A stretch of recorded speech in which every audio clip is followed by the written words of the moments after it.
Hey guys, today I thought I would do something a little bit different. I thought I would introduce you to my personal make-it-own pull-up doll collection. So I have, you guys know I'm cuckoo for customs, but I'm also just a real fan of jumping in and trying things yourself. So ever since Groove started to offer the make-it-own kits, I've rolled up my sleeves and jumped in. So I thought what I would do is introduce you to my collection here and also share some tips that I've learned kind of the hard way along the way.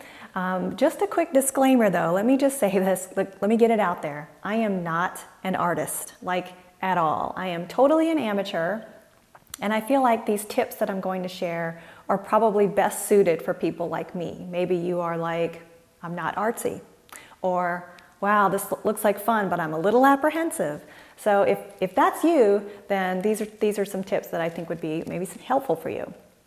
So first of all, let me start with my tip number one, which is to start with a vision. And it doesn't mean that you have to have the complete doll sculpted out in your mind, but it's a lot more helpful if you have an idea of the type of doll you want. Maybe you want her to be a brunette, you want her to have blue eyes, you want her to be Maury style, you want her to be Lolita style.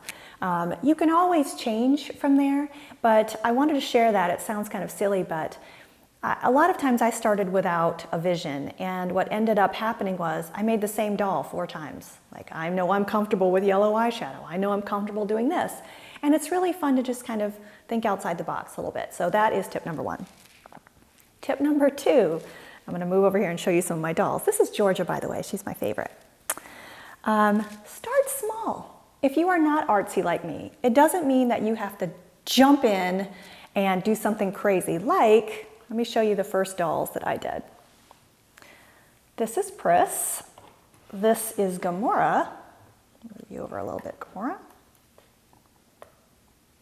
And this is Nebula, sorry, Nebula, with the wire hair, and then this is Gamora on the end. Like I said, I'm not an artsy person, but I just thought, I need an airbrush kit. I need all these expensive tools to be able to do this. And although that's fun, and I am going to do a video on kind of some quick tips on airbrushing, I probably didn't need on my very first doll to spray paint the entire doll green.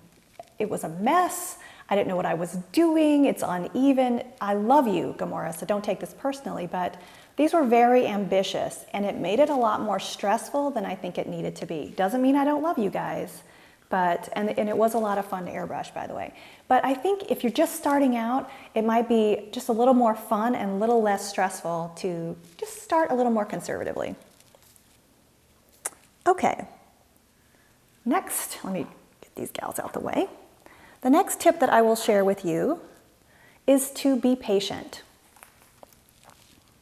Can't stress that enough. I don't know how many times, I'll move some of these girls up here, where I was just in such a hurry to get a face-up done that the eye makeup was splotchy, the lips were messed up. These are very tiny little pieces, tiny little lips, tiny little eyes, and I don't have the steadiest hand. But if you take your time, you'll be a lot happier than if you rushed. I know that, again, it sounds really obvious, but anytime you're like, I just want this done, don't fight that urge to do that, and just slow down, take your time, put it down if you want, and then come back with a steadier hand and take your time.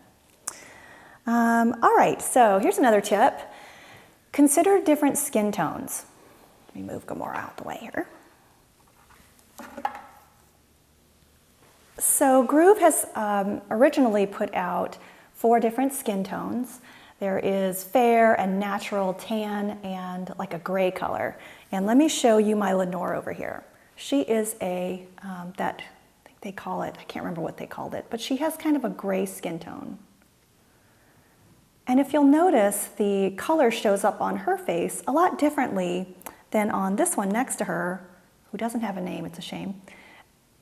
You know, the skin is just a little more natural. So the pinks on in her blush, for instance, will show up a little bit differently. So just consider the type of skin tone you have and how much pastel chalk you might need on cheeks, on eyes. It just makes a big difference. Like, look at this beautiful girl at the end here. I went a little, not overboard, but I went a little bit extra on the cheeks. And because she is, I believe, a tan, it just looks a whole lot better. Let me show you an example of one of my earlier dolls who I was a little bit scared to put some blush on. You're so pretty. Let me put you over here. So this is a fair skin doll. Love her, love the brunette. She is the only one whose eyes I actually did myself. But you can just tell her cheeks are just a little bit paler, and she could use maybe a little more color. I could have gone a little bit more on her face. All right, so here's another tip for you. So you're not an artist. And maybe you're like, well, the face-up is good enough. Something that you have control over, maybe you can't be an artist tomorrow, but what you have control over is upgrading parts, and I'm a big proponent of this. So it means picking a really nice wig. It means choosing a really adorable outfit, for instance. Eye chips. If you find like the eye chips that you do yourself, maybe the first time out you're not really happy with them, there are a million different varieties of eye chips out there for you to choose from that can give your doll just a little more polish. A couple other things. Oh, here's one of my favorite tips. So all of these girls, I would say most of them, have had a makeover. I've done them once. At the time I was like, yeah, but then you learn some things. You learn, for instance, how to do lips a little bit differently. Like here's one that I've probably done a handful of times. And the lips on this doll I've done differently. So instead of using pastel with a little bit of water mixed in to give it a thicker look, I've just done layer upon layer of dry pastel and sealed. And it just gives a more subtle look. It's a look that suits me better, and it's totally okay to just do a doll over and over again. Here's a doll. You guys, if you watched my How to Do Your Make It Own video, this is Violet.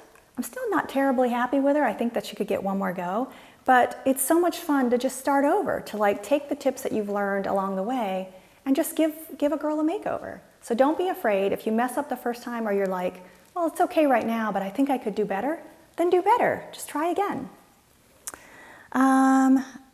Okay, and then the last thing is, let me see if I've shown you all my girls because I want you to get a good look. Oh, here's one more. Let me show you one more girl. This girl, by the way, has had many, many makeovers, and I love this wig. I think the wig makes the doll, actually. So the last thing that I would recommend is to take a deep breath and to have fun, because this is supposed to be a fun process. You don't need to be like the professionals. This is a doll that's just for you. Maybe you want to gift a doll to someone. But I had a friend visit not too long ago, and I found that the process was a little bit stressful for her. It was the first time she had done one, and I kept thinking, it doesn't need to be perfect. It just needs to be fun. So when you're starting out, don't be so hard on yourself. Don't be critical. Don't think in your head it has to be perfect, because you can always start over. You can always upgrade parts. You can apply new techniques as you learn more. And just enjoy it, because I think that these Make It Own kits offer such a great way to have fun with other doll collectors and to share, that it'd be a shame to let it be a stressful situation. So if you have any questions about Make It Own dolls, I'd be happy to hear them, and we'll talk to you soon. Thanks.